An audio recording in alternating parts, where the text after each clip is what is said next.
1964, a harrowing sleep deprivation experiment forced a single subject to remain awake for 9 days. The air in the sterile observation chamber grew thick with the heavy, suffocating scent of ozone. By the 3rd day, the subject began hearing rhythmic whispers echoing against the cold concrete walls. Sensitive audio equipment confirmed he was speaking to empty air, yet he insisted on a dialogue.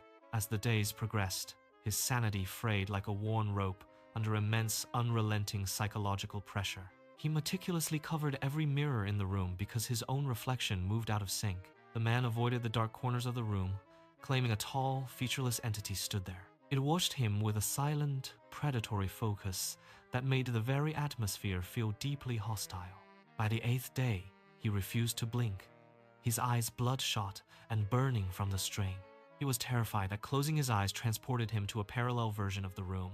In that dark, shifting space, the entity drew closer with every single heartbeat he dared endure. The researchers dismissed these frantic claims as nothing more than the products of extreme, sleep-deprived hallucinations. Yet, the grainy footage showed him moving aside as if making space for an invisible guest. He would gesture toward the empty chair, his hands trembling with a profound and visceral terror. The tension in the observation room reached a breaking point as his fragile mind finally snapped. His body collapsed onto the cold floor, forcing him into a brief, terrifying, and involuntary slumber. The silence of the room was shattered by the sudden, heavy sound of his rhythmic breathing. In that moment, the barrier between his waking life and the void began to dissolve completely. He drifted into a dark abyss, where the entity waited with patience that spanned many centuries. His perception of reality shattered forever as the dream world bled into the sterile, white laboratory. The monitors flickered with static, reflecting the chaos now unfolding within his rapidly deteriorating neural pathways. He saw the entity clearly now, its featureless face looming over him like a dark eclipse. The experiment was supposed to be a study of human endurance, but it became something else. It became a doorway that he could never truly close, no matter how hard he tried. The researchers watched in horror as his vitals spiked, signaling a transition into a nightmare state. He was no longer just a subject. He was a vessel for something ancient and hungry. The room felt smaller, the walls pressing in as if the building itself were holding breath. Every shadow in the corner seemed to lengthen, stretching toward the center of the cold room. He clawed at the air, trying to push away the encroaching darkness that filled his vision. The experiment had crossed a line, turning a scientific endeavor into a gateway for the unknown. His mind was a fractured mirror, reflecting images that no human eye was ever meant to. The entity leaned down, its presence a cold draft that extinguished the flickering lights overhead now. He screamed, but the sound was swallowed by the oppressive weight of the entity's silent presence. The researchers scrambled to their consoles, but the data had become a stream of meaningless noise. Everything he had known about the world was being rewritten in the span of these seconds. He felt the entity touch his mind, a cold sensation that felt like ice against skin. The boundary of the room dissolved, revealing an endless, dark expanse beyond the physical walls here. He realized then that the experiment was never about sleep, but about the act of watching. The entity had been waiting for someone to look long enough to finally bridge the gap. He was the chosen observer, the one who had finally invited the darkness into his soul. The monitors went black, leaving the room in a state of absolute and terrifying total darkness. He felt his consciousness slipping, pulled toward the entity like a moth to a dying flame. The silence was absolute, heavier than any sound he had ever heard in his entire life. He was lost in the space between heartbeats, where time held no meaning or any purpose. The entity whispered his name, a sound that resonated deep within his very marrow and bones. He tried to wake, but his body was a heavy anchor in a sea of shadows. The laboratory was gone, replaced by a landscape of shifting, impossible geometries and cold, dead stars. He was no longer in 1964. He was in a place that existed outside of time. The entity stood before him, its form finally taking shape as a void in the universe. He understood the truth now, a truth that would haunt his waking and sleeping hours forever. The experiment had ended, but the observation had only just begun in the deepest, darkest way. He was marked, a beacon for the entity to follow through the corridors of his mind. The cold touch lingered, a permanent scar upon his psyche that would never fade with time. He was a man who had seen the face of the void and survived the encounter. But survival was a relative term when your mind was no longer entirely your own anymore. The researchers would later find him catatonic, his eyes wide and fixed on the empty air. They would never understand what he saw, nor would they ever believe the horror he felt. He was a broken man, a vessel for a secret that would consume his remaining days.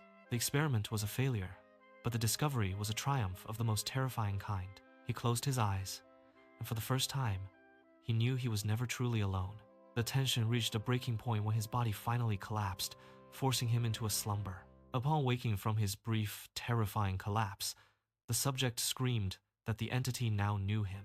His frantic cries marked the end of the experiment, but the beginning of his eternal torment. Even after returning to his normal life, he lived in a state of constant, paralyzing fear. He insisted on sleeping only with the lights on, hoping the illumination would offer some protection. Yet, he eventually realized that darkness was no longer a requirement for the entity to manifest. The creature did not need shadows to hide, for it existed within the fabric of reality. He eventually recorded a final, chilling realization in his journal, his hand trembling as he wrote. The entity was not waiting in the room, but rather waiting for him to perceive it.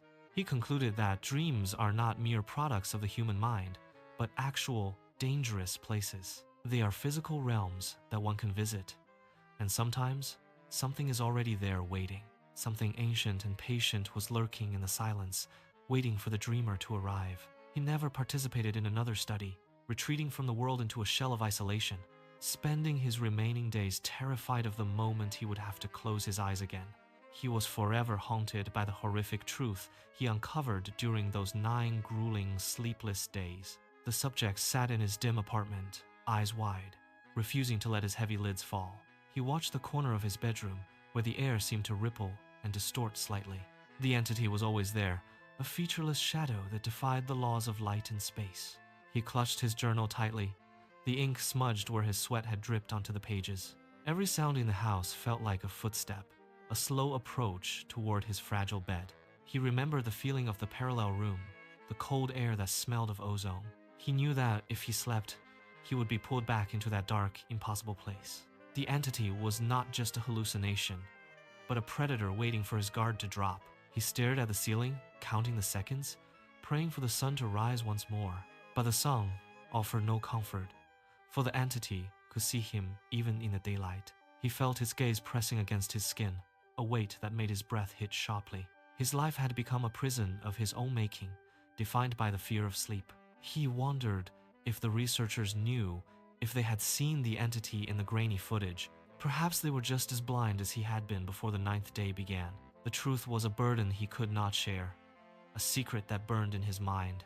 He looked at the mirror, but he did not cover it this time, fearing the reflection. He watched his own eyes, bloodshot and frantic, searching for a sign of the entity's presence. It was behind him, he knew, standing just out of his peripheral vision, perfectly, terrifyingly still. He dared not turn his head, for he knew what he would see if he looked. The entity was waiting for him to finally acknowledge its presence with a single fleeting glance. He kept his focus forward, his body rigid, his heart hammering against his aching, tired ribs. The silence of the room was heavy, filled with the unspoken promise of his eventual collapse. He knew he could not stay awake forever, no matter how hard he fought the exhaustion. Sleep would come eventually, and with it, the entity would finally have its long-awaited prize. He wrote one last sentence in his journal, his pen carving deep into the yellowed paper. "It is not a dream," he wrote. "It is a doorway that I have opened wide." The entity leaned closer, its lack of features somehow conveying a sense of hungry, cold anticipation. He felt a draft against his neck, a chill that had nothing to do with the weather. He closed the journal, his movements slow and deliberate, as if he were underwater, moving sluggishly.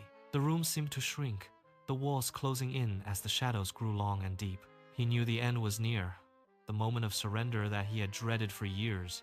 He laid his head back, his eyes burning with the effort to remain open and alert. The entity reached out, a hand without fingers, touching the edge of his fading, weary consciousness.